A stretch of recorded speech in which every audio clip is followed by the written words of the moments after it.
Okay, Mona, we're live. Okay, thank you. Hi, everybody, and welcome to our last co-opting AI event of the fall 2020 season. This is actually our 19th co-opting AI event. So we've done a bunch of these, and I'm so grateful for the team that has been helping, over these many events to make this a success. I'm also extremely thrilled to be able to close off this season with a topic that I think is extremely relevant, but somehow really is made very explicit, which is the connection between artificial intelligence and truth. Now, the quest for truth has always been at the core of the production of knowledge, of science, and also of power. And science, capital S science, has been an important site for this. And whilst truth remains powerful, not least for our judicial system, we have also moved into the age of what Shoshana Zuboff calls surveillance capitalism, an age in which prediction and the trading in behavioral futures, as she calls it, for capitalist gain mediates much of our social life. Over the past 4 years in particular, we've also seen how claims to truth have been challenged, polarizing public discourse to the brink sometimes, often fueled by algorithmic technologies. The connection between truth and AI has also come into focus in new ways through advancement in quantum computing that challenge common notions of objectivity and truth by their very logic. What we're trying to do with today's event is tie all of these elements together. The conversation today will use truth as a vehicle to create a link between the topics of misinformation, automated recommendation systems, the promises and mechanisms of quantum computing, philosophical approaches and critiques of truth, and the politics of knowledge production in the sciences. My distinguished guests tonight will be Joan Donovan, Javad Shabani, and Sharon Traweek. Welcome. I'm so delighted to host you tonight. My name is Mona Sloane. I'm a sociologist at NYU. I work on inequality in the context of AI design and policy. I'm a fellow at NYU's Institute for Public Knowledge. I work with the GovLab.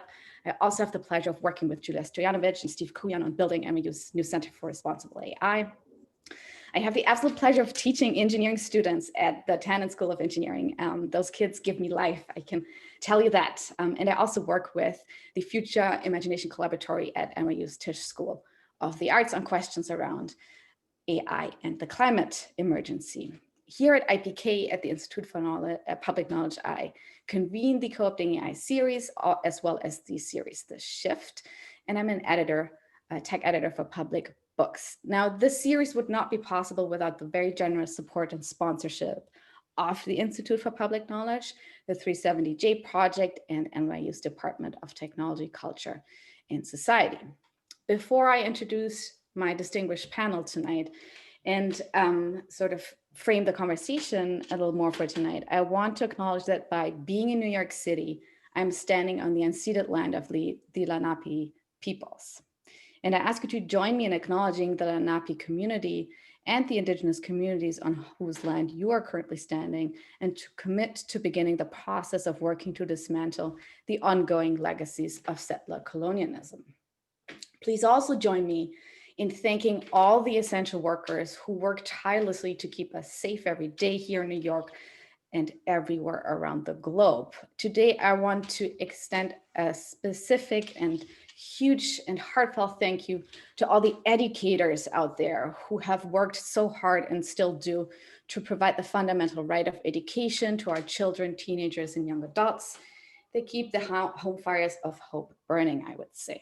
I also want to express my commitment to the Black Lives Matter movement and the ongoing project to tackle white privilege and systemic racism, and to develop an anti-racist culture in our communities and institutions. And if 2020 has shown anything, then it is that the time is now. Now, without further ado, please let me introduce the distinguished panel tonight. Kicking off this event will be Sharon Traweek, who is an associate professor in the Department of Gender Studies and History at UCLA. She has also been on the faculty of the anthropology department at Rice University and the program in anthropology and archaeology, and to the program in science, technology, and society at MIT. She teaches and conducts research on 20th and 21st century technosciences, attending to their embodied gendered performance of subject formation of expertise, knowledge crafting, migration, and narrative practices, including their strategic engagements with the global political economies in which they are embedded. She is active in studies of the aftermath of the 3.11 quake, tsunami, and reactor failures. Her ethnographic, archival, and theoretical work is informed by feminist epistemology and science studies, plus debates about affect, governmentality, intersectionality, performance, and practice. She is now engaged in or advising research collaborations based in Denmark, Japan, Sweden, UK, and the United States.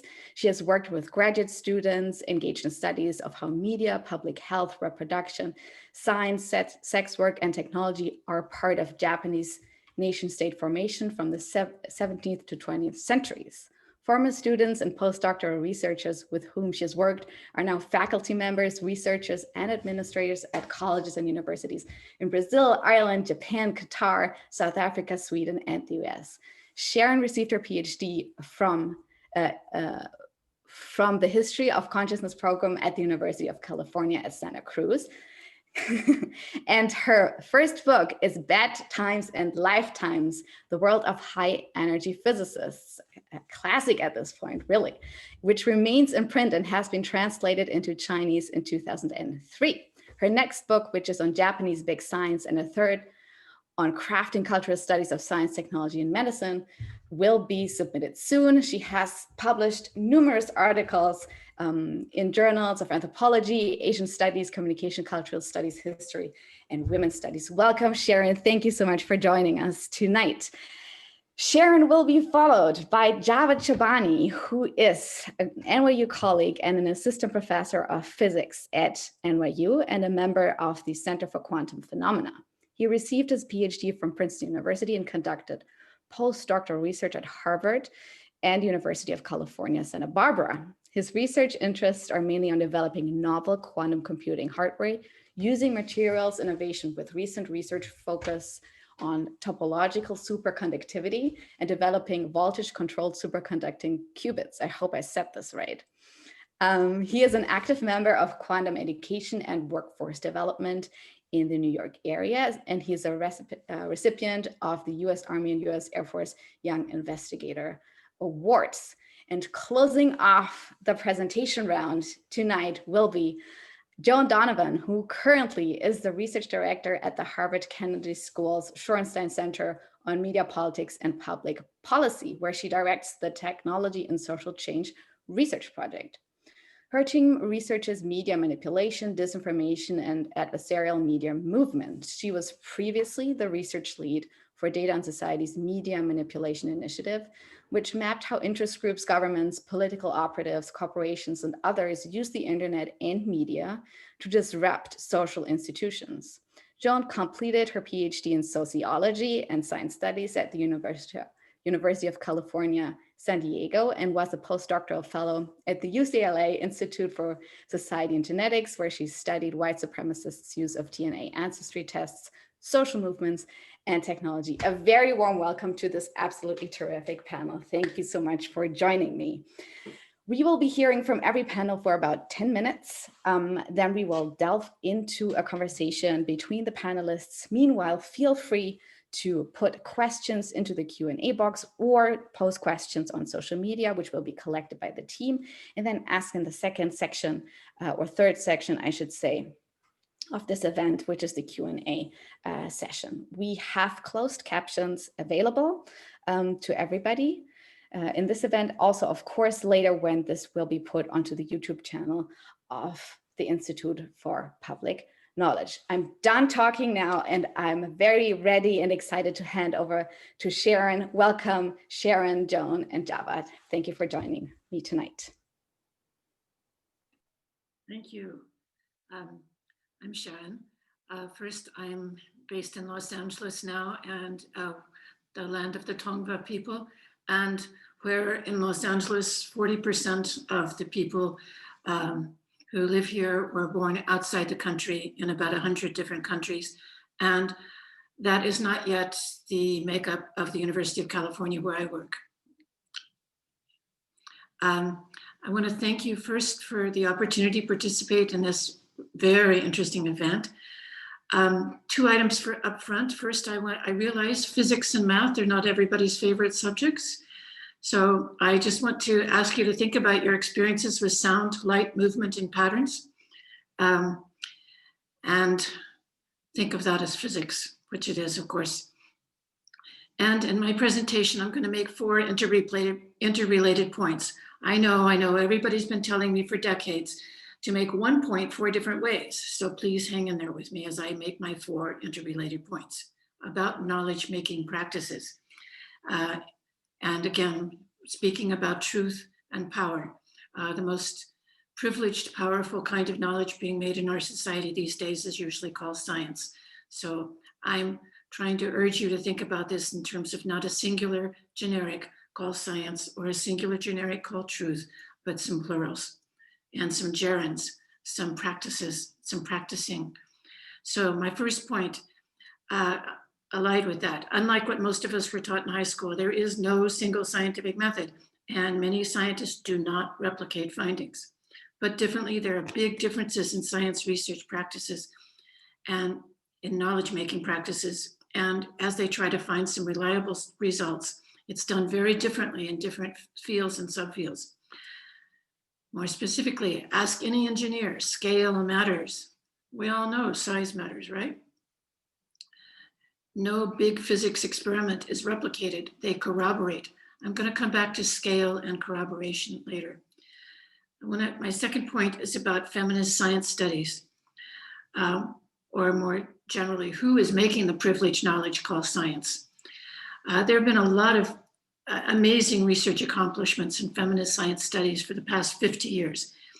In case you hadn't noticed, almost all that work is focused on the biological, medical, and social sciences, not the physical sciences. Only a few of us address physical and mathematical science and engineering fields. I'm just going to give a quick shout out here to some colleagues doing this work, and I'll post some links for them later. 2 are Black astrophysicists, Jarita Charmian Holbrook and Chanda Prescott-Weinstein. And 2 are theoretical physicists, Karen Barad and Masako Bando.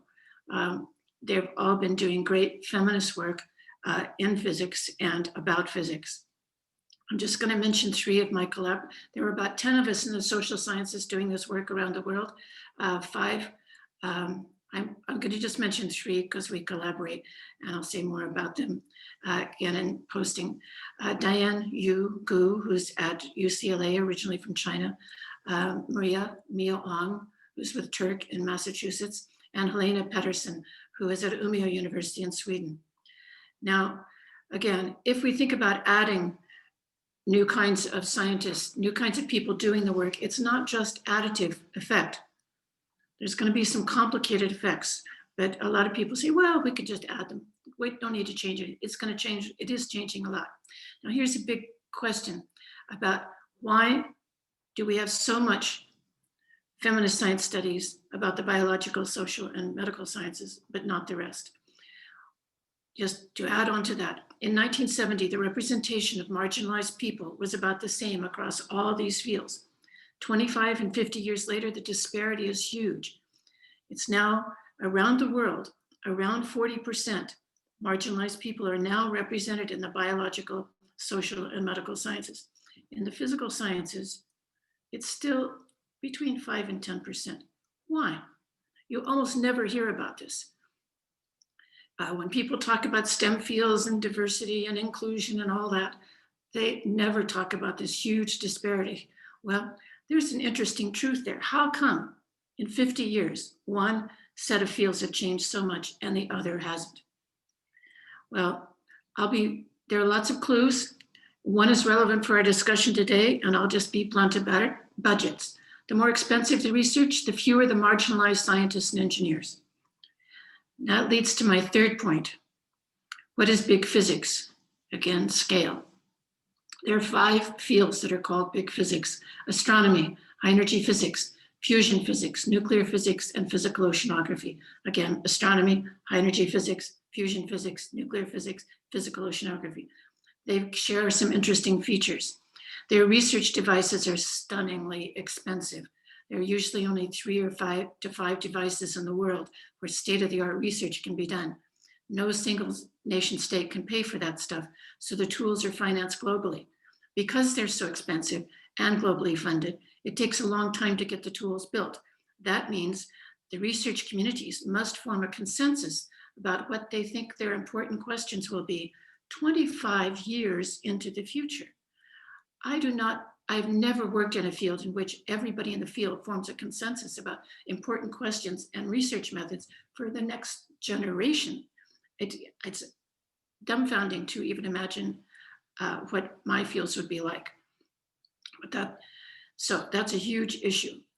The complex experiments that they do with these complex tools require complex collaborations, up to 5,000 people. That's a lot.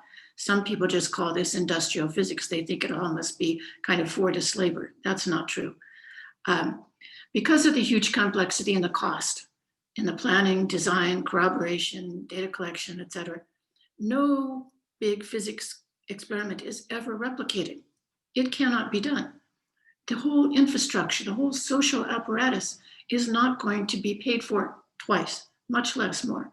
So what does that mean about how they make knowledge? How do they decide on what's true? Well, they corroborate. They want different kinds of experiments to reach similar conclusions. They want difference in epistemology, in knowledge-making practices, in the personalities of the people involved in order to confirm results. I've heard people say, because those people are so different, because the organization is so different in those groups, one group is funny, the other's not. All of those aesthetics, they want to be different in order to get some corroboration, not replication. Finally, my last point, promissory discourse. Big claims with hugely important implications. How do you get all of those people to join huge collaborations, to work together for 20 to 25 years on very complex and expensive devices? How do you get them funded? You make big promises about big fundamental questions, usually posed by charismatic people. Think about what all of those features might have to say about who's marginalized and who's not in those 5 big science fields, in physics and related engineering fields. Well, when I said big promises about big fundamental questions, usually posed by charismatic people, I think that's maybe a segue into talking about quantum computing. Thank you so much, Sharon. And it indeed is. Java, please. Yeah, thank you. Thanks, Sharon. And thank you, Mona, for arranging this. And it's a pleasure to be here. So if it's okay, I will let you talk a little bit about quantum computing and some of its concepts, so we are all kind of getting a better feeling. And actually, the topic that Sharon talked about really comes natural at the end of my discussion. So I think, quantum computing, as sci-fi as it may sound, it is just a new technology. And the important part of it is that it is really disruptive. So it's going to change our life when it really happens. And we can do drug discoveries that we just cannot do right now. Our security will change forever. The autonomous driving becomes a thing very, very easily. The weather forecast that we cannot do it just in time right now, it will become viable. We can actually do prediction. So these, once they are available, there are ethic problems with them, that there is IP problems, who's going to have access, when, how. So I will come to the end of it, but let me just try to sort of, for people who like to be a little bit more familiar with the concept, make a comparison to classical computing, right? So if you sort of look at classical computing as we have it in our iPhones and laptops, everything works based on 0 and 1s, right? Or you can say North Pole or South Pole, on and off, right? So there are 2 states that we basically do everything else with it. It just gets complicated, but we understand the concept. in quantum computing, when you kind of enter this quantum world, it's just not north and south. It's like a sphere, right? You can be at the equator. You can be close halfway to the North Pole. You can be halfway to the South Pole. And those states that are not just north or south, we call them superposition.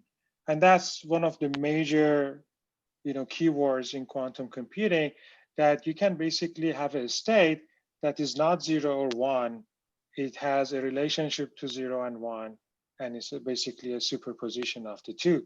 In some sense, there are infinite amount of states on a globe or a sphere, which is a lot more than 2, obviously, right?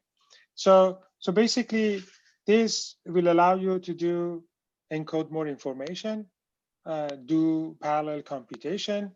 That brings a whole new power of computation. And then it enables us to actually solve problems we cannot.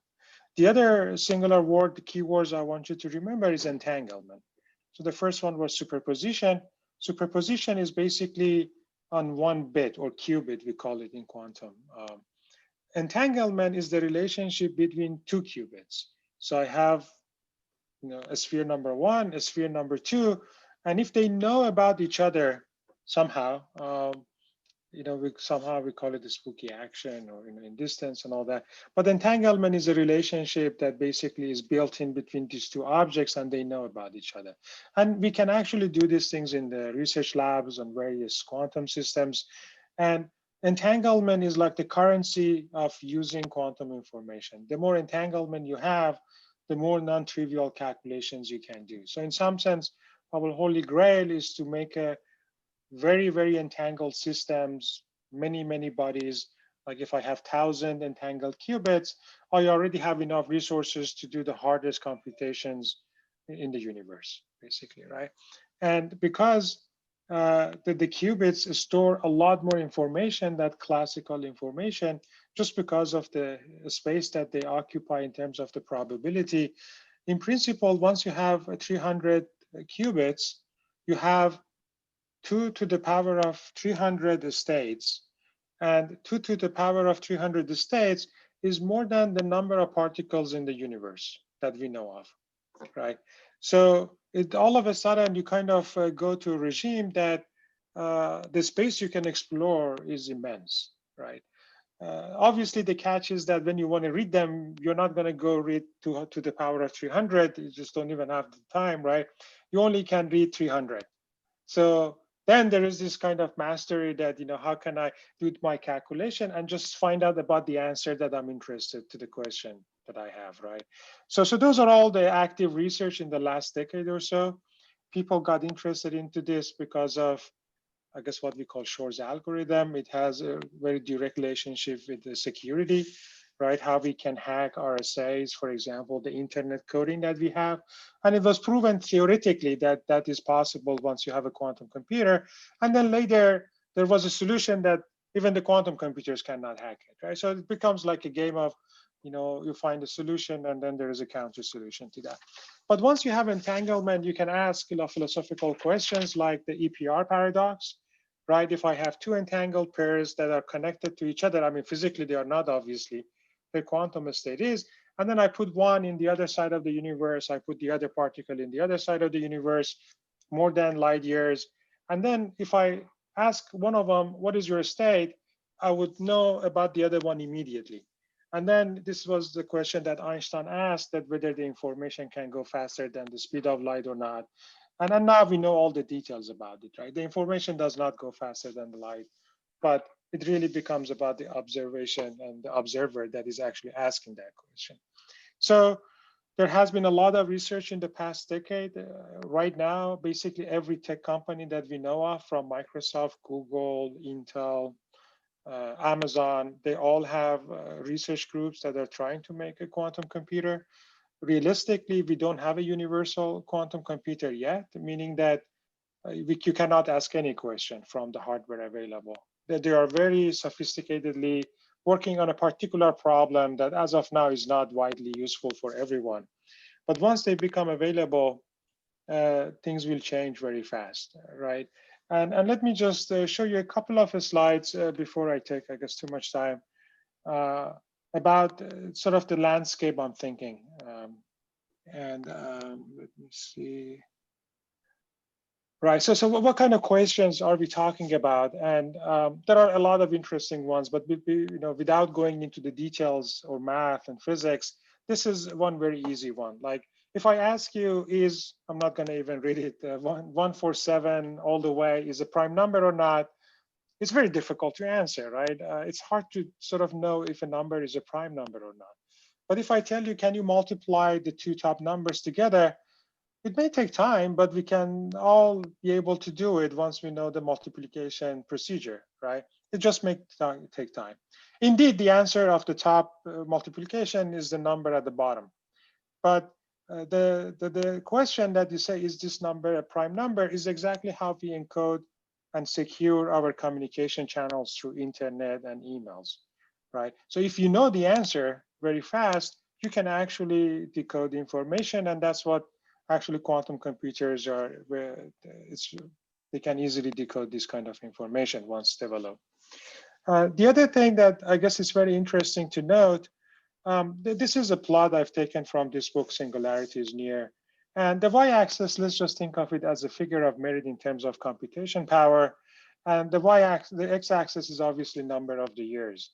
And we all know that our power of computation is increasing. And especially in the last 30, 40 years, we have had integrated circuits, Pentium. When I was a kid, I remember this, then, at Core, Duo, Quad, and all that. But the processors are not really getting faster that much since the last 10 years. Just the technology is stopped, the materials is stopped. 3.8 gigahertz is the maximum CPU speed that you can get, right? So a lot of people make this hypothesis that the technology will change. Like, in 90s, 60s, or 70s, we went from transistors to integrated circuits. And then all of a sudden, we kind of jumped in the technology. So what will come after integrated circuits? And some people are, putting out that, maybe quantum computing is one of them. Or maybe it's optical, DNA. Things that will do basically parallel computation. And I guess as a teaser, at least in this book, the mouse brain complexity is very nearby. Then you can also see the human brain complexity. So then the artificial intelligence becomes a thing, not in a very distant future. I guess that's kind of the message that they want to convey. From the other point, like the power of computing is obviously very important, but also power consumption, or the way that we do computation, is also very important, right? If you are a master of chess game or AlphaGo game, and you play with a computer, especially on this particular Google challenge that they had, AlphaGo computer, spends about 150 kilowatt to, beat a human brain that only uses 20 watt, right? So how are we doing the computation that is difficult, right? Again, quantum computing has some solutions to this, and it doesn't, is not as costly as the classical computing is, which maybe it is more natural. So just to show you how fast this field has developed, in 2012, I was at Harvard, as Mona mentioned. I was working on quantum computing, making a small processor. And then there was this article in Economist that came out, An Uncertain Future. And at that point, we didn't know how it is going to go, whether there will be money. It's an expensive research. If people are interested, do we have good workforce, or smart people are going to spend time on this? 7 years later, same article in Economist basically claims instead of a Schrodinger cat, now it's a Schrodinger cheetah. And the Google basically demonstrated that they can do this quantum advantage, or I guess they call it supremacy, that they can do something that the classical computer can no longer do. Right? So that was a big deal, right? In 7 years, things change from completely uncertain to something that is completely non-trivial. And who knows in the next 7 years what will happen. And I'm very hopeful. As I said, everybody is kind of in the game. There are more than 50 startups.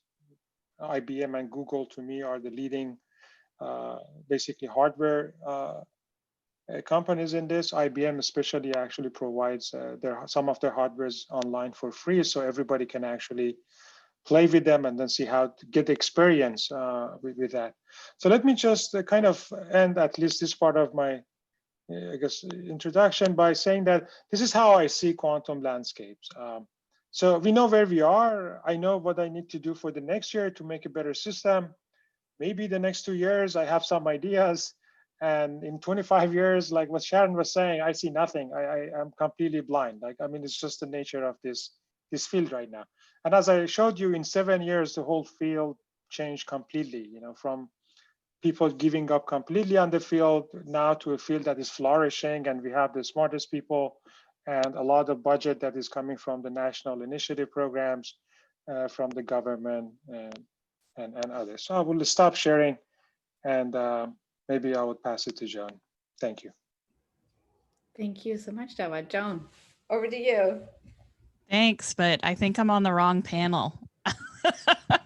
I don't have anything that profound to say about the nature of where we are with science and technology in this moment. I do, like Sharon and Javad, study mess. I study how, I guess I study how people make a mess of the truth.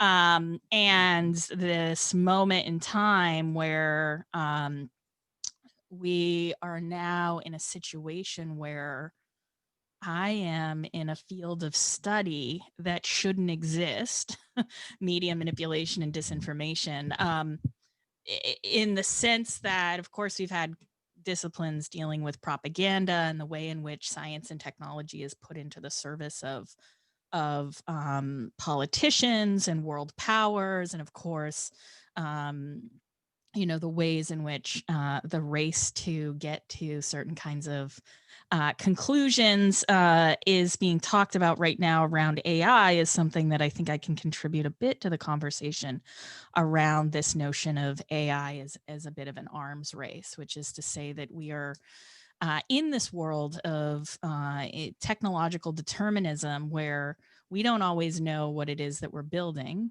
because we don't always know what the question is that we want to solve. But we do know through prior research and technological capacity that more and new things are possible. And when it comes to social technologies and infrastructure, the things that I study are related in many ways to the creation of knowledge about people, which is to say that it's not all good knowledge. I should say maybe just the creation of, maybe I should walk it back and say the creation of data about people, which is the kind of bread and butter of internet businesses, internet companies, social media companies. And so in this moment, we have a system that has been building up over the last several decades, but I've been really studying this for the last decade in particular around how people will use computers to communicate with another to bring about broad social change. And in this moment, when I think about the relationship between the promises that are made by technologists and the outcomes, or that is how they're deployed, that's where my research tends to veer into maybe what would be called the insane, which is to say that I study conspiracy. I study the ways in which people will take a kind of kernel of truth or a small event or something that they can prove to be true and then spin it into a much, much larger narrative about either the corruption in our political systems or corruption in science or corruption in journalism in particular. And I think Sharon was right to start the conversation as one of scale, because I don't think we get to this scale of quantum computing even without a set of stories we tell ourselves about the purpose of technology, which is to bring us closer to some kind of truth, to bring us closer to some kind of coordination, even to bring us closer to some kind of field that can discover new things about this world. And so in the last summer before the pandemic, I had the pleasure of working with a doctoral candidate at Harvard, Ariel Herbert Voss, who's now at OpenAI, and she really helped me understand a little bit about the questions being posed to AI systems in this moment. And one of the big questions is, how do you build a system big enough so that it can ingest all of the text from the internet, or as much as it can possibly gather as data? And then how can that be turned into a product that, in this case with OpenAI, has to do with algorithms that can produce realistic looking text? And so there's been a couple iterations of this algorithm, GPT-2, GPT-3. And we would often sit in the office and futz around with this program. I'm going to share the screen here. This is just an archived version of what used to be live on the web here. But there was just this little program called Talk to Transformer. So as Javad was talking, I was like, okay, quantum computing is a big idea. What does it say? And look at this text. In 2010, Google opened an R&D center in Zurich to explore how quantum computers could improve search. The R&D team has since gone from 50 to 200. That's not an advancement in tech. That's really good fundraising. And like somebody's really good at selling a bill of goods, right? But Google and Facebook are among those saying that they can't see why they should wait to adopt the technology, since it may be better than what we have now. We're way out in front of other tech companies when it comes to building powerful quantum computers, says Mr. Marks. So how does quantum computing work? Qubits make up individual atoms of matter. So I'm not a scientist, but that all sounds pretty well on the up and up. But then when we try to ask something like Transformer to talk to us about social issues or non-scientific issues, where there's a ton of text out there, and I apologize because I have no idea what is going to happen. But if I type in white people are, and then generate another, white people are all one big community. That's it. That's all it came back with, right? And, well, let's try another one. Women are cool. We'll just go with cool, see what happens. And see what comes back. Men are boring. Good sports aren't hard. Women are overreacting even when the most innocent advances.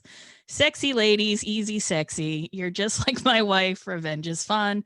Men are scared shitless to lose. I can't even read this out loud because it's all true. For a long time, they were running from the important women are dream killers. No one will trust them. Women are easy. Most men are good. Women are immature. Men are crazy. Women have better clothes. Women are more handsome. That's interesting. Slavery is tough. And it's worth it. And that last one I'm not going to read out loud because it's pornographic. Why? Because a preponderance of the data that we have online is driven by vitamin P, the porn industry. And so when we start to ask questions of AI, when we start to interrogate it for what it can do beyond computing the relationship between bits and pieces, what we're often left with are systems that are beset by the same biases that us humans have.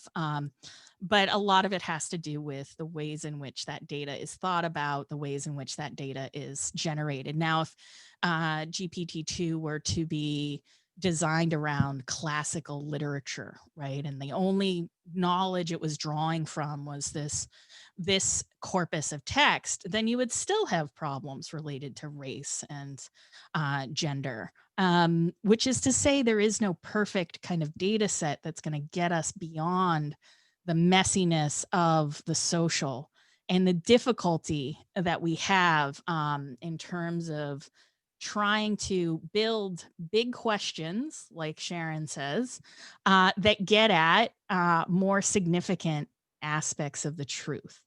And I just kind of thought it would be fun to play around with this in front of you all to show you that this is what we're reckoning with, because the future of this, if it comes to fruition, is that this will be a kind of journalism where it will, be told who won the sports game last night, or it'll be told, oh, I just sounded like a total boomer there, sports game. I mean, like, where am I? It's NFL season, right? So football game. Anyway, the other thing I want to call your attention to before I wrap here is just that we've built a really cool new website called mediamanipulation.org. And this really gets at the ways in which we as a team use digital ethnography to try to get at some of this misinformation and these myths, truths about the world. And we are generating a bunch of new case studies on scientific misinformation, because it's not just the case that our AI is being sold to us as a set of products that are going to enrich ourselves and our society, but these things are actually shaping how we understand ourselves. They're shaping our social science, they're shaping our computing environments, and they are most certainly shaping our attitudes towards one another.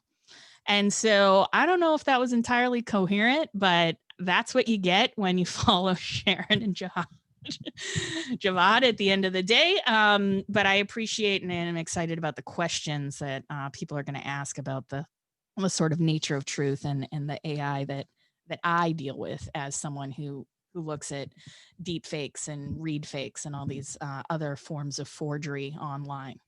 Thank you. Thank you so much, Joan. I really appreciate it. And thanks to Sharon and Javad as well for your contributions. I have a ton of notes and a ton of questions, so I'm just going to take chair's privilege and press right ahead. I actually saw a bunch of themes sort of cutting across all three contributions. And I loved how you ended on messiness, Joan.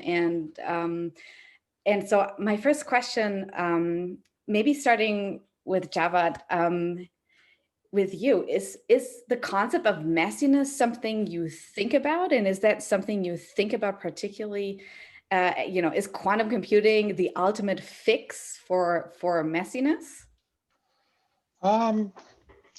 Okay, I'm the wrong person, I guess, maybe for this, in the sense that, we are a researcher, right? We design experiments to work the way they should, right? And so in that sense, we have a goal and we try to achieve it. In terms of the data, I guess, with AI, that you have to train the system, whatever it is. And that training, as Joan, I guess, alluded to, is that you can give it wrong data, you can give it classical literature, and I would just leave it, I guess, for her to kind of expand on that. But in our case, it's a deterministic answer, right? We design an algorithm to solve a problem, right? We can try to stretch out to quantum machine learning. That is a field that is not really explored. So for the questions that we actually are trying to address, like finding the prime number, the security, finding a drug, these are mainly deterministic. You can still get that algorithm that designs a drug and then make a bioweapon. I mean, that's another ethic issues, right? But at least in our case, is pretty much everything is deterministic. So we know the starting point, end point, we try to solve that problem. So I don't know if that really helps with the messy question. It kind of does, actually, and I'm gonna thank you, Javad. I'm gonna segue right over to Sharon and ask about another theme that I kind of felt cut across, which was uncertainty. And I wonder if you could speak a little bit more about perhaps the tension between uncertainty and claims of truth in the work, that you've observed in the ways in which these knowledges are being produced, and perhaps relate that to kind of what we've heard from Joan and Javad, which is AI, as something that ultimately will perfectly predict the future, perhaps, or at least help us make, decisions based on a near enough sort of anticipation of the future. I want to segue into that by saying something about messiness. I remember in a physics lab watching some people saying, ooh, ah, and they were looking at pictures. And as I got closer, I realized they were all looking at fractals.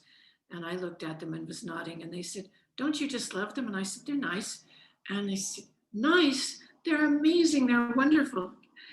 And I said, why do you like them? And they said, because at every scale, it's the same. And I said, I'm in a field where we like difference everywhere we look. And they said, what's that? So there's a kind of aesthetic pleasure in certain kinds of thinking and certain kinds of problem design and research. Now, in that big aesthetic difference, there is a lot of interest amongst the physicists I study in uncertainty. And I think it's maybe something that a lot of people who are not doing scientific research or not studying science don't realize is that so much of scientific research is about trying to splice off what we don't know and to say, these are our limits, or our findings only hold under these conditions. So there isn't anything absolute. If you're talking about absolutes, a lot of scientists will say you're talking about religion there. That's not us. We're always trying to figure out what are the limits of what we know. And if you're a good scientist, you don't say this is always true. It cannot ever always be true. It's like remembering when I was doing some interviews as a graduate student, and I asked physicists, I was trying to do a kind of kinship chart, and I wasn't quite sure how to do questions and all that. And I said, oh, by the way, what proportion of the members of your collaboration are gay or lesbian? And I was amazed that the answer came out so fast. They said, none. And I thought, what? And then all of a sudden they caught themselves and they said, I'm a scientist. I know the answer can't be zero, but I don't know any. So it was like right there at the fulcrum of being a scientist. The answer cannot be zero, it cannot be absolute, it must be uncertain. And yet socially, they wanted it to be certain. So I think it's a very big epistemological question, uncertainty. Like it's, okay, we're going to say all that we don't know. And inside all that we don't know, there is this little piece where we are fairly confident. And then we have to say, under what conditions are we confident? So there's a lot of specificity. I kind of like all of that domain naming about what we know and what we don't know, because I find a lot of my friends and colleagues and myself too in the humanities and social sciences, sometimes we're not too clear about specifying what we know that we don't know. Thank you for that, Sharon.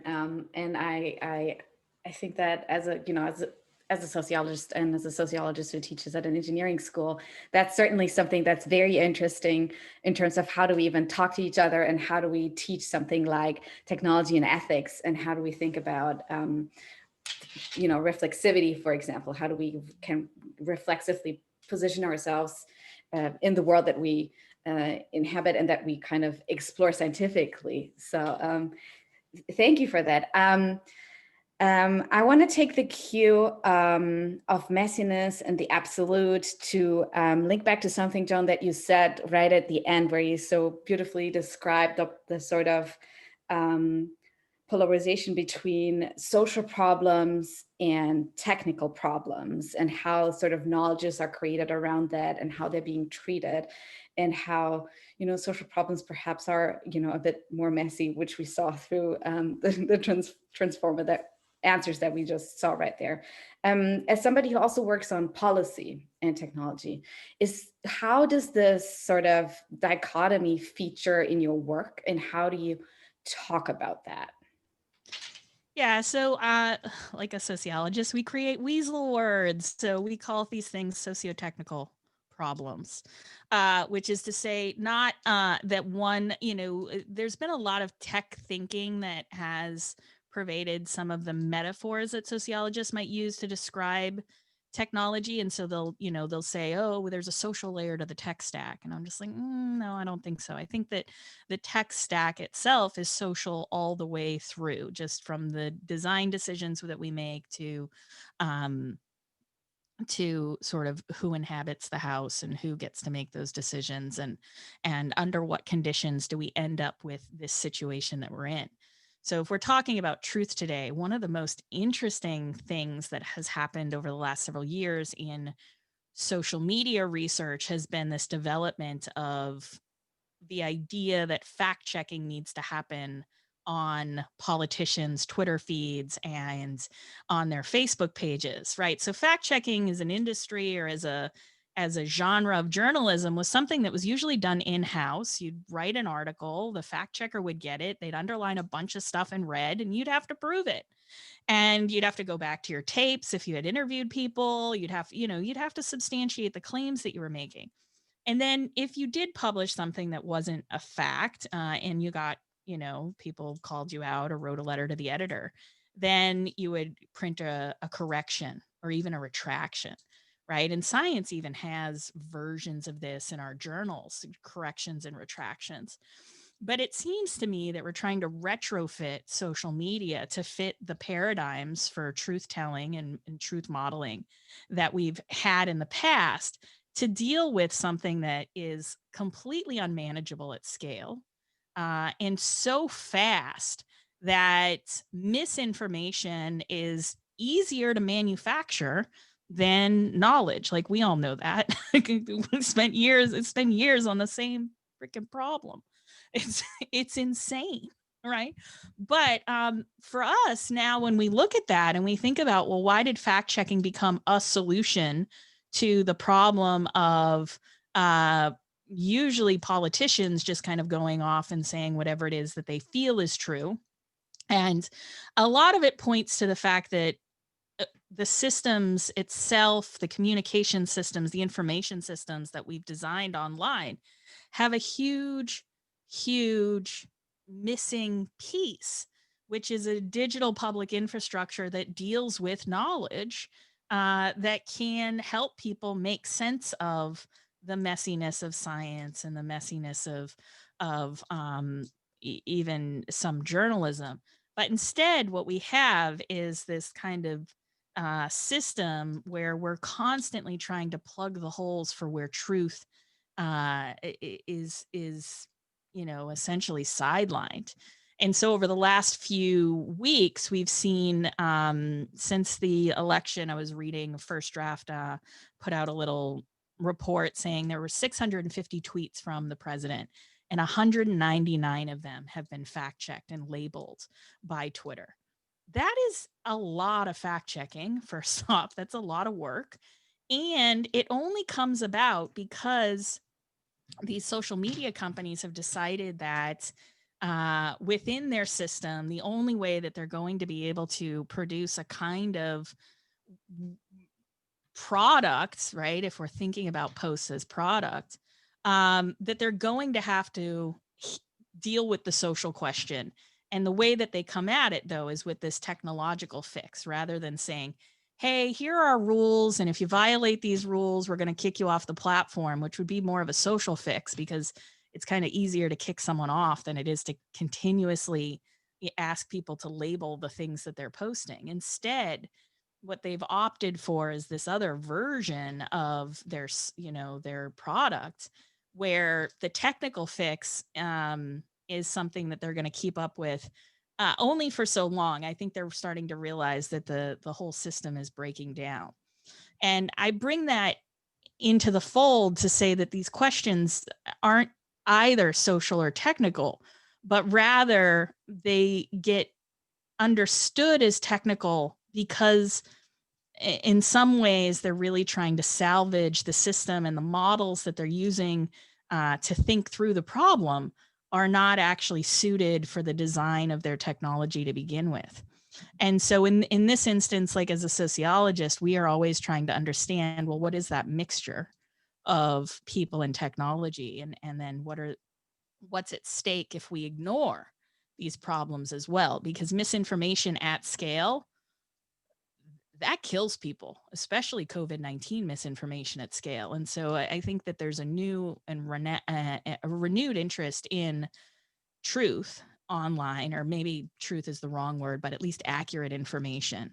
But the way that they're going about it has these these sort of, it's like, when the world is lined with nails and all you have is a hammer, you just start banging your head against the wall. It's just like, it's like what's going on here is like, you can use the tools that you have, but at the same time, there are a lot of ramifications for redesign. Thanks so much, Joan. And we're getting more and more questions. Please put your questions into the Q&A chat here. And we'll get to that very, very soon. I want to use the misinformation at scale cue from Joan Java to return to you and ask something that I'm personally very fascinated by, which is the importance of the observer. in sort of, you spoke about the entanglement of the qubits and that they know each other. And we actually do have an audience question on that, which I'll get back to in just a second. What is the importance of the observer? Like, how does this practically feature in your work? Because that strikes me as something that profoundly attacks the idea of objectivity. Right. So this is actually tying up extremely nicely. I was surprised. So you see, when we do physics, we based our understanding on the observations that we make, right? If I know, the water, the ice melts, I look at it, I see it, and then I'm sure, right? But this obviously gets complicated. I cannot fact check every single physics observation. And in physics, everything fact, right?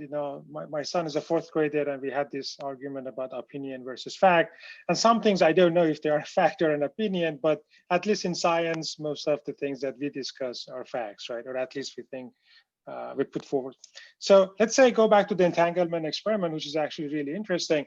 So imagine I basically make these particles and I separate them very, very far away, right? And I made the sentence that I'm going to look at this one in my left hand, and then we know what it is, right? The only way to do that, I have to be close enough to see what it is. I have to be within a light year, right? I mean, if the information goes, with the speed of light. If I'm there, then obviously I'm not on the right-hand side. So it is true that based on the quantum mechanic, I know what is the other state, but I'm basically physically not there to observe that knowledge, right? So in that sense, it is important where you are and how you are looking at the problem, right? And I guess if you are on the wrong side, you can sort of see something and deduce something else. If like Einstein never believed in this paradox, I mean, they kind of like fought over this, that it's impossible, it's impossible. It is because, this entanglement, this relationship that I talked about, right? Let me give you a very bad example, like the force. I love Star Wars. So, if two particles have some force together, if let's say magnetic, I don't see something in between, but we know it's there, right? And now this could be 1,000 times smaller, and I can put them in the other side of the universe, but somehow they know about each other, right? It's like an interaction. It turns out with this quantum, idea I told you about, entanglement, it has nothing to do with forces. That's the strangest part about it, and that was the the most complex thing. It's about the wave function and phases in the wave functions. So you basically make them aware, and then you can take them, and they are non-local. You can take them anywhere you want. And again, this hits really at the core of quantum mechanics, not even quantum computing, right? But we use this concept to use it. But the fact that you want to know what is that state, which we call it measurement in our language, right? You can give me a quantum state. I told you I can encode all the particles in the universe in 300 qubits, right? That's great, but I cannot observe it, right? If I want to get information, if I need to do the measurement as an observer, I get a small amount of information. I get only 300-bit information, right? Is that going to tell me about the whole system? Absolutely not. I have a lot more state in that complex system. So I basically see my projection, basically. And the projection is based on the bias that I will use, based on the instrument that I use in the lab, right? So I will get what I asked for. Is that the truth? I don't know. That was so perfect. Yes, Sharon, I was going to throw the ball into your court for this one. I think this is so interesting and challenging. I wanted to say that back to your point about reflexivity and then observer and objectivity and what Javed just said. Part of the issue from feminist epistemology and other kinds of epistemological studies is that, of course, we are humans making this knowledge, and we are humans studying humans. We're obviously in the midst of objectivity, and to be asking Javed's question, what is, if we want information and a measurement, what is the instrument we're using? We're using ourselves. We are the instrument. And so there's a whole branch of social science that tries to deny this. They say, as if we weren't there, then there's a kind of an imaginary there that's taken root. It's a long history to this that sometimes we call positivism, but it's a very enticing role for a lot of people to say, as if I'm not there, or as if I am not a person, I'm not an I am something else, or what Donna Haraway calls this God view. It's quite enticing, but it's not as if we weren't there. We are there. I remember with the physicists at one point, when I came into the lab, they turned to me and said, "We just figured out why you can't do your work." I thought, "Oh my God, what now?" And they said, "Well, you ask really interesting questions, but you couldn't answer them unless you knew us. And since you know us, it can't be science. So how come you get funding?" We're still having an epistemological discussion that comes from that. How do humans study humans? And do we not deny that we're there? Do we deny that we know each other? Or in the sense of as strong, as Sandra Harding put it, strong objectivity, we acknowledge that we're human. We acknowledge all of our presence, all of our investments in which instruments that we're using or not interested in using, and all of our locations. The same kind of language that Javed was using about what are our locations, what is our situation, how are we all positioned. So when we add that information, it's not because we're being confessional or somehow self-absorbed. It's because we're trying to say, these are all of the features that define our location in this study. I am an instrument. I am a detector. This is the nature of the detecting device, me. So I say what all that is.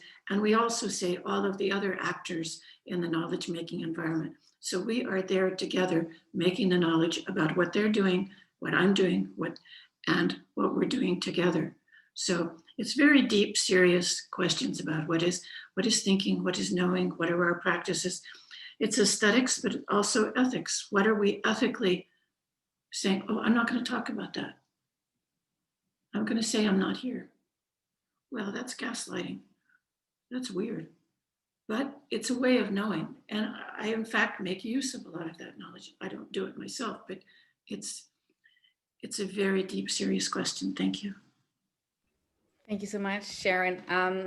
One last question for Joan, and then I'm going to turn over to audience questions. We kind of had a nice sort of development talking about the observer and us being the instrument, as Sharon just put it. And you just said, Sharon, we are there. And so, Jonah, my question for you would be this sort of, taking this quote, "we are there," and thinking about the formation of protests and political power that comes from that, and influencing discourse, policy discourse, and sort of taking that as a segue and looking at your work. What kinds of how's this sort of "we are here" or "we are there" and we're instruments for producing truths, and I'm using the plural here intentionally. How does this feature in social media and in political discourse, particularly perhaps since March 2020?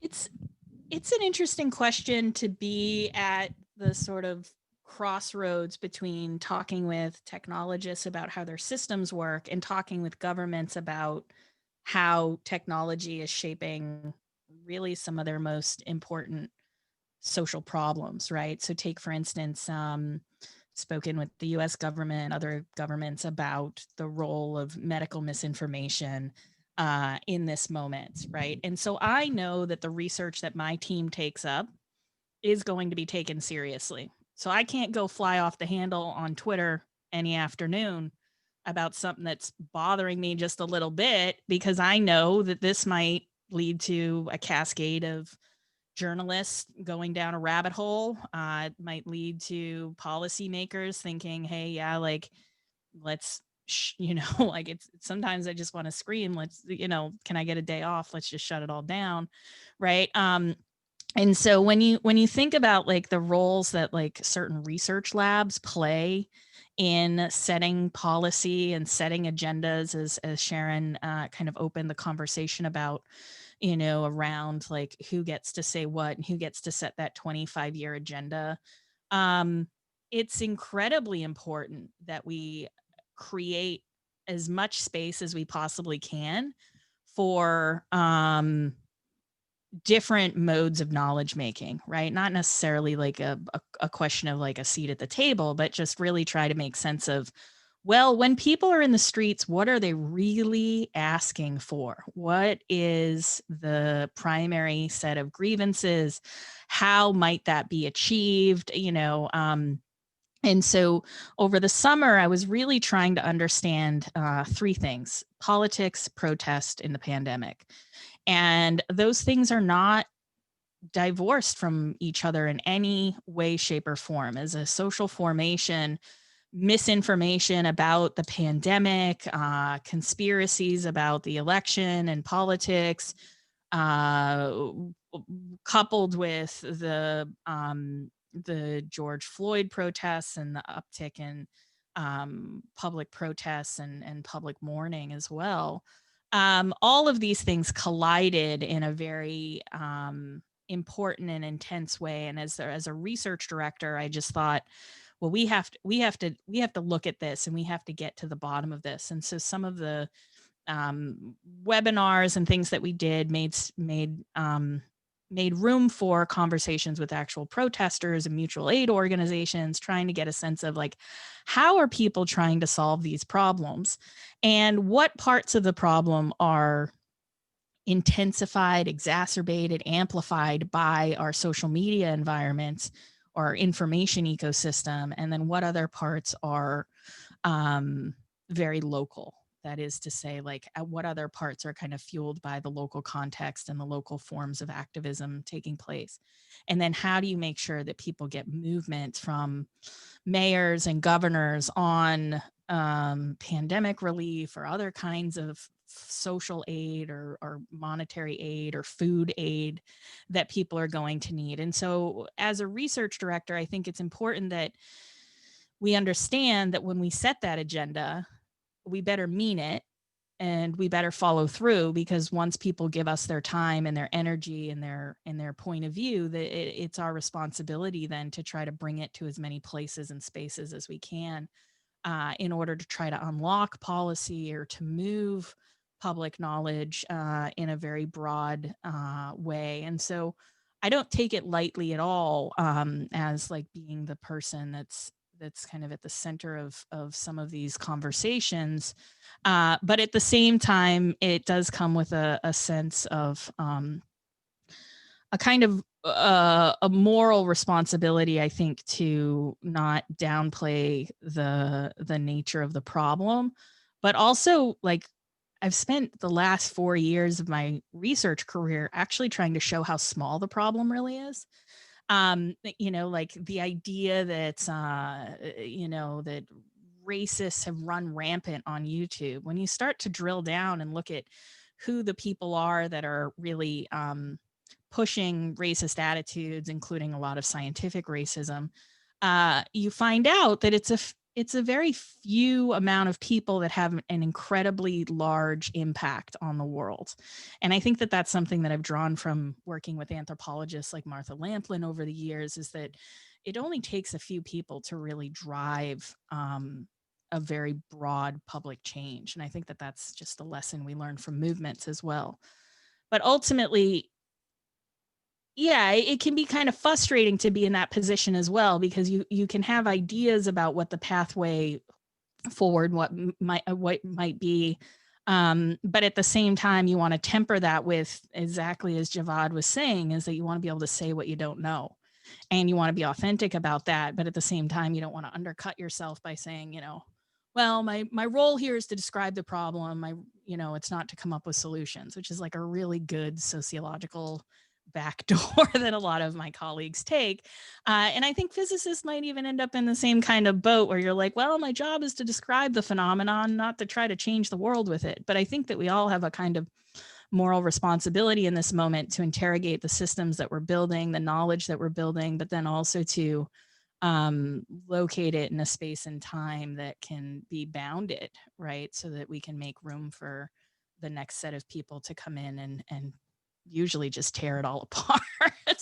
I kind of look forward to the like post media manipulation, disinformation world, where they're like, Joan was so wrong.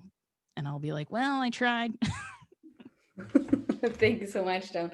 I particularly appreciate the sort of, talking about sociology and sociologists there, because like you got me quite excited as a sociologist.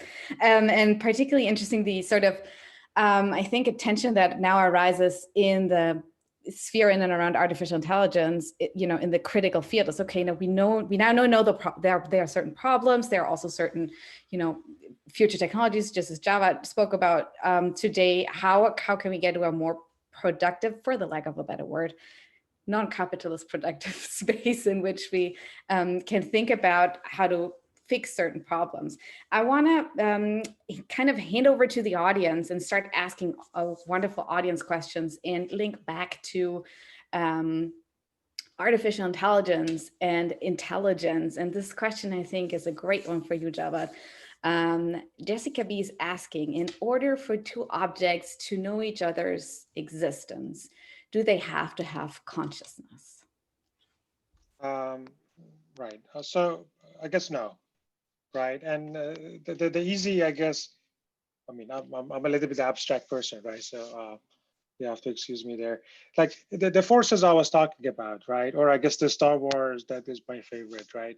You can feel things without having conscious, right? I mean, two magnets attracting each other, not necessarily there should be any conscious there, right? But usually there is a process of, well, let me call it verification, right? You can verify that it is out there, right? And that also comes in quantum computing all the time, right? Or machine learning even. When you want to do something, you just don't blindly accept the results. It has to be verified when you train it. And then you build up trust into that system, even with quantum computing, right? Because once I have more than 50 qubits, I can no longer classically check the answer. So I don't know if the answer that it gives me is correct anymore, right? But there are all these protocols for verification that will basically tell us that is going to be there, right? So in terms of conscious, I think at least in this particular example, there are cases that you don't need to have conscious there for things to feel each other. I kind of love that sentence. Thank you, Javad. I want to move on to a question that is for the whole panel. And we have an attendee asking, or saying, I'd be curious to hear the panelists talk about the relationship between truth and trust in others. And I'm asking this now because you just spoke about trust, Javad. It seems like quantum computing could disrupt the encryption we rely on to trust that we're really speaking to who we think we are online. Big science projects ask us to trust scientists to set research agendas and for scientists to trust each other. And misinformation shows us how easy it is to mistrust everything we hear. Does truth require trust or vice versa? Sharon, do you want to take that first? Okay, first I'm going to quote some physicists, and I've been doing that repeatedly, and I just want to point out it's a common device for ethnographers. When we're interested in epistemological questions, we turn to communities that might be addressing and say, what's their discourse about this? So at one point I was reading some physics articles and I was confused, and I went to a physicist and asked, I said, this seems so important, but none of you are talking about this. What did I misunderstand? And he laughed, which bothered me. But then he said, no, you're right. It seems to be important, but they're not out on the circuit talking about their work. They're not open to the scrutiny of very face-to-face interaction. And that's what he meant about being on the circuit. They're not being challenged. It was published and we read it, but we're suspicious because if they don't have the confidence to go out there, we're not going to trust it. And then he talked a lot more about trust, and I ended up studying trust a lot in the community, that there are truth claims and then there's trust. It's like Javed said, we must verify, and we build up trust in that system. It reminds me of the old arguments about arms control and trust but verify. That scientists, all of us making knowledge are continuously saying, okay, this is a truth claim, do I trust it? And what does that mean? It's a moral question like Joan was talking about.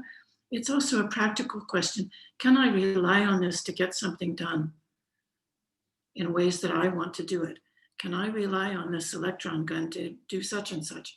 Can I rely on this this concept about what gender means in order to do something in the world that I think is moral.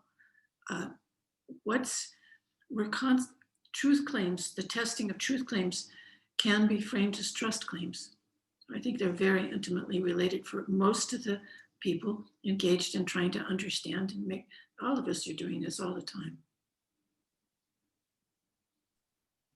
I think, in my fields right now, I mean, everybody is abuzz about the issues around voter fraud, right? And this was a kind of claim that was introduced into the world last, it's been around quite a long time, but like last spring in particular, Trump started going around saying mail-in voting is corrupt, it's invalid, it doesn't work, we're going to see the most massive voter fraud in history.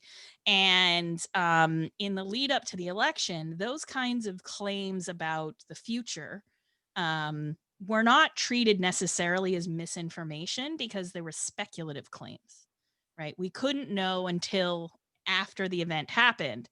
But nevertheless, it set up the preconditions for people to accept this kind of outcome where you have, thousands and thousands of people put into the service of making the election happen.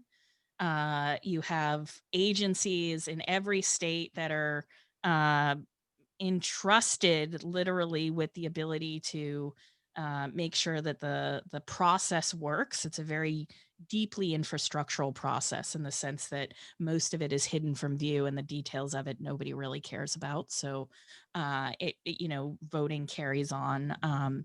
But we knew as scholars that whatever the outcome was, if Trump didn't win, there was going to be a kind of cascade of misinformation about votes, about the mail-in ballots, about, what counting even means, who counts, what gets counted. And then you start to see shifting definitions of what things count as true, right? Like voter fraud thing didn't really stick.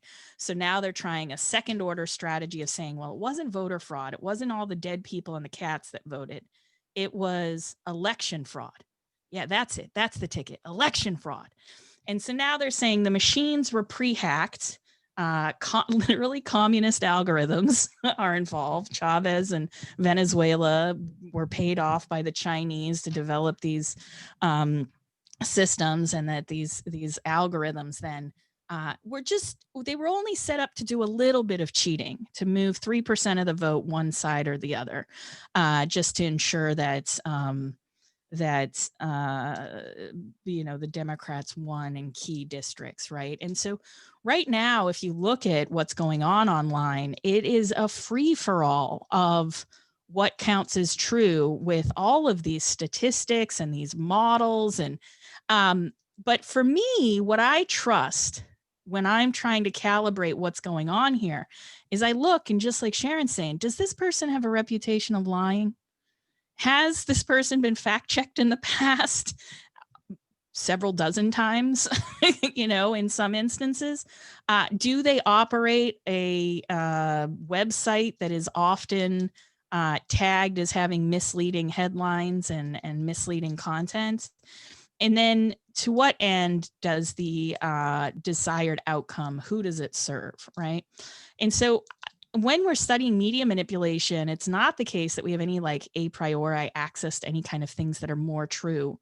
But what we do try to map, and rather forensically, we try to map this using different kinds of tools as well as digital ethnography, is we just try to set up a very logical chain of events based on the data that we have. And then we kind of put it out into the world as a case study and say, hey, take a look at this. And if you believe us, then we've provided at least the receipts that we have. But it's in social, and it used to be the role, I think, of journalists in some respects to try to do these kinds of exercises, but we've lost a lot of investigative journalism to the greediness of different financiers over the years, and we've lost a lot of really great local news outlets that would be doing this kind of interrogation locally. But by and large, when it comes to trust and truth, it's really about the social environment in which people are arriving at what they count as facts.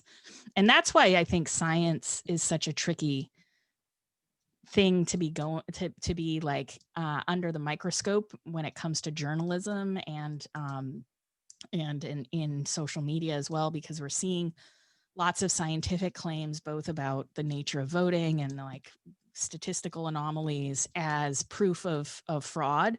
And then when it comes to the medical misinformation stuff, I mean, we're seeing preprints be planted in different forums that we normally would just think are the intellectual space of scientists, right? Archive websites, Zendo, for instance. And so now it's really hard to assess what is truth. This is why I've switched to thinking about information as like timely, local, accurate, and relevance, like really trying to get at that rather than trying to like stick on any like more profound notion of truth and trust. I'm just like, can we get at some things that are base facts and circulate those? Thank you so much, Joan, particularly for the note on who does the outcome serve, which kind of is really interesting, and that sort of links back to power and scale in interesting ways. Javad, same question for you before we move on for the last 8 minutes to the other question. Trust and truth. I keep it short, I guess.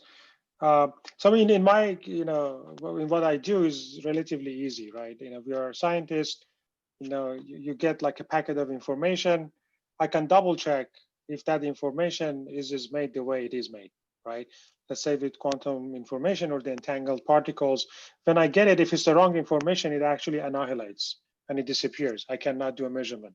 I can only do a measurement if both parties basically have the same key to open it by using the concepts of, but I guess it becomes much more difficult if you don't trust your source, right? And I guess the question was alluding that how scientists can be trusted in some sense, or I guess how can they trust each other, right?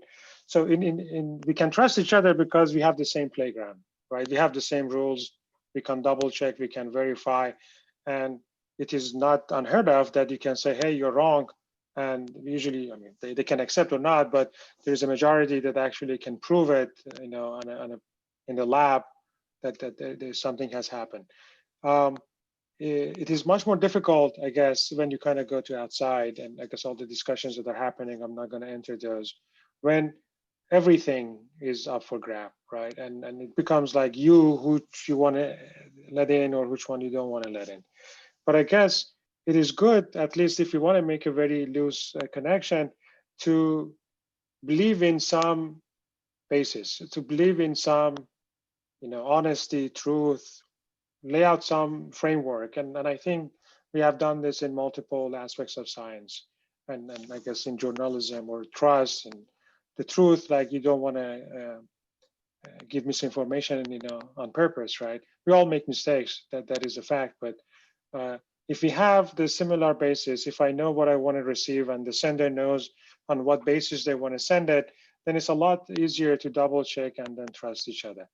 If we want to send random information to random people and then see where it sticks, I guess even scientific methods don't have much to offer there. Thank you. Thank you so much, Javad. I have a particular question for Joan before I look back at Sharon and Javad, and then we're going to wrap. Namely, a question on memes. Joan, do you consider memes to be a medium of political literacy? How do they work politically as information? Have they been superseded by other forms? Yeah. Oh my goodness. Right to the heart of it. Memes. Yeah. I mean, it used to be that you would think about canvassing, getting the word out, going around with some postcards, vote, rah, vote for this candidate. Here's their website, right? Or here's their social media. But memes have come to stand in for all kinds of shenanigans. They're fun. They tend to expose contradictions. they draw together in groups and they push out groups. You know, they can be really confounding for people who don't understand why they're funny or who it is that's saying this, you know, thing. And then when it comes to the realm of politics and the use of political cartoons, of course, there's great histories on political cartoons, but memes online have been a really interesting space to study because they're not supposed to be true, and they're not supposed to be profound in any, you know, sense of the word, and they might even not. I don't know. The jury's out on this, but I don't know if they're supposed to even be mobilizing. But the way that they create in intergroup solidarity, for instance, like I look at these memes.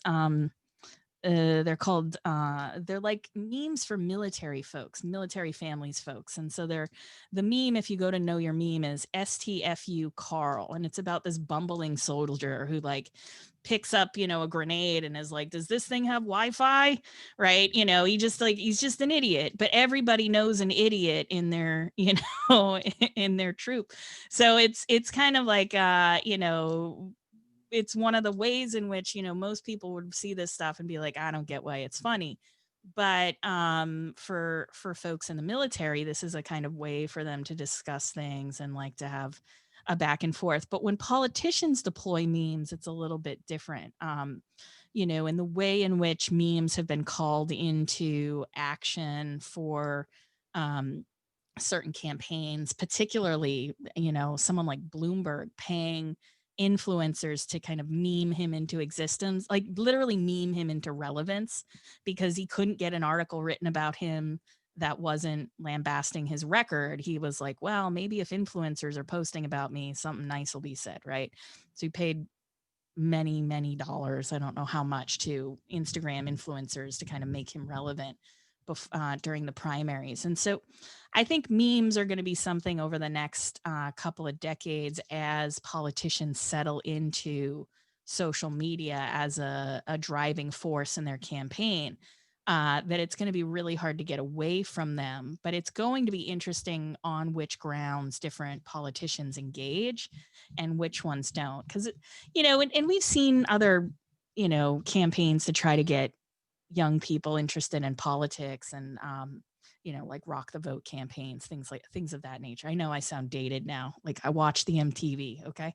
I know about MTV, but, yeah. So, but I do think that the way in which people participate in mimetic cultures online, the way in which they remix these memes, like I do think that we're going to see them like understandably like move our political world in different directions, both for good and for evil. Thank you so much, Joan. I know the MTV too.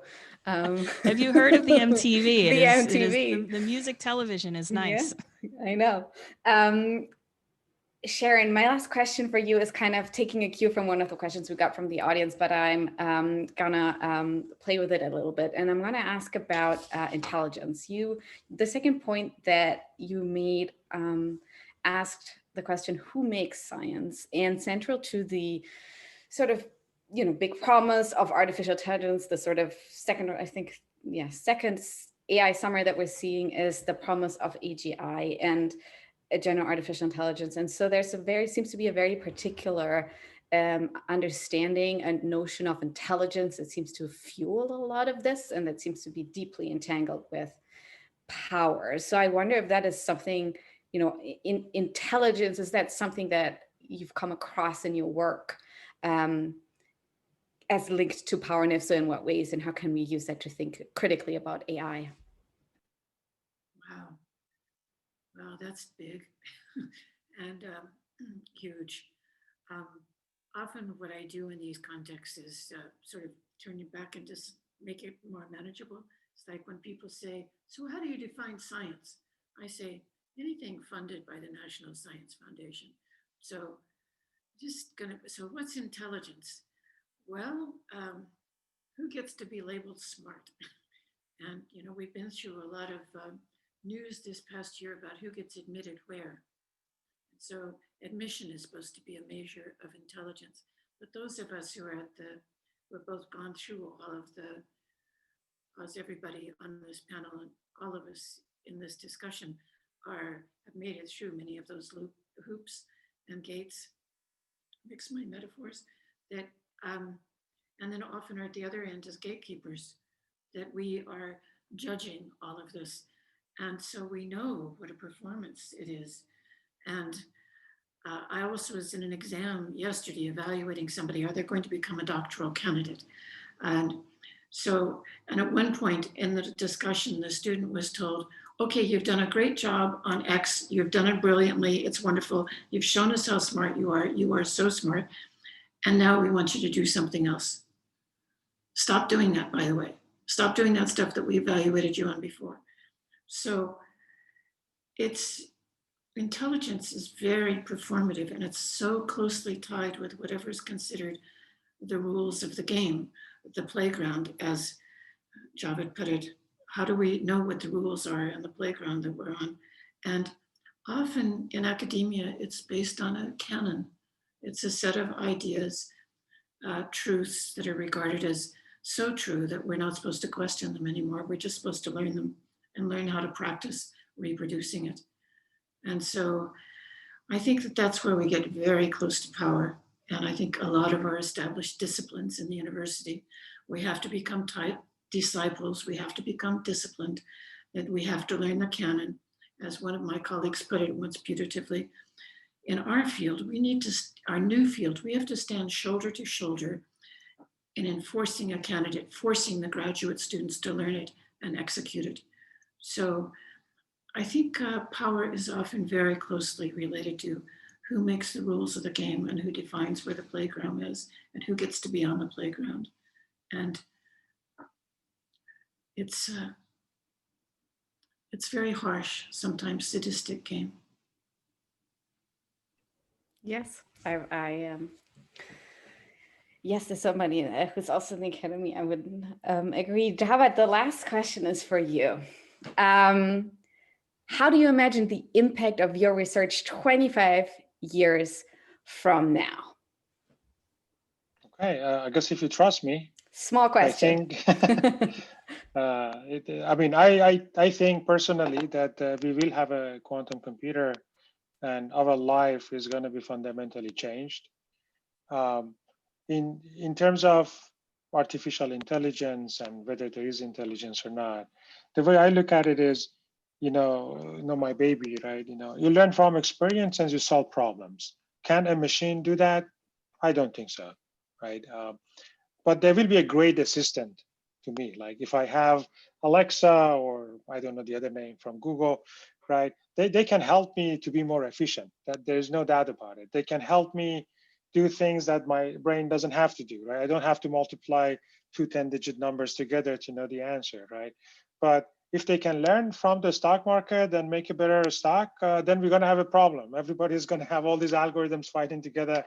And but I think the future is bright. I think there will be always a fight between the people who have access to technology to use it for good versus people who want to use it for not good, right? And that is something that is totally moral and basically goes to the basics of our education, right? Do we want to make the world a better place or we want all of it for ourselves? We just have to make a decision.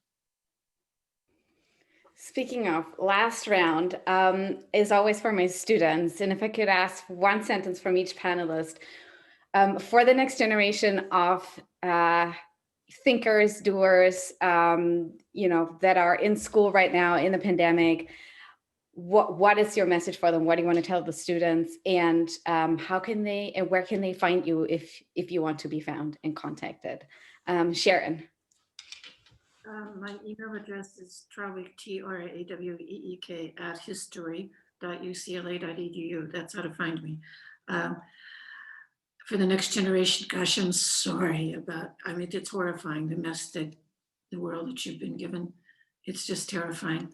And I asked a 17-year-old about this recently, and he said, we can fix it, but you've left it an awful mess. So why don't you just step aside? And so I understand the sentiment, and maybe we can be a little helpful as they try to fix things. Thank you, Sharon. Joan.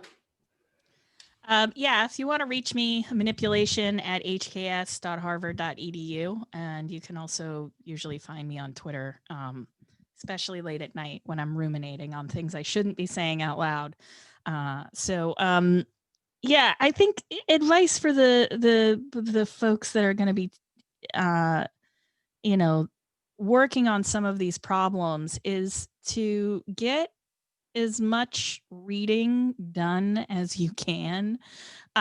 Learn from other people, like learn everything you can. Education is a gift. I know that we've set up another gauntlet for you to try to experience it as professionalization or all of these other things. But I do think that education in this moment is going to be a really important endeavor, especially as there's so much out there to learn.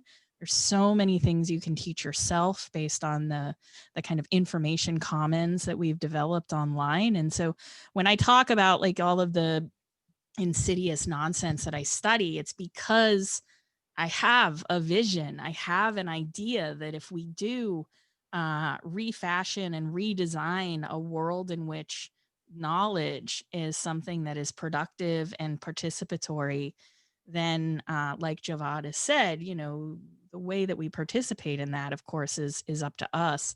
But there's always going to be this struggle where none of this technology is going to be agnostic of good and evil. None of it is going to develop out of nowhere.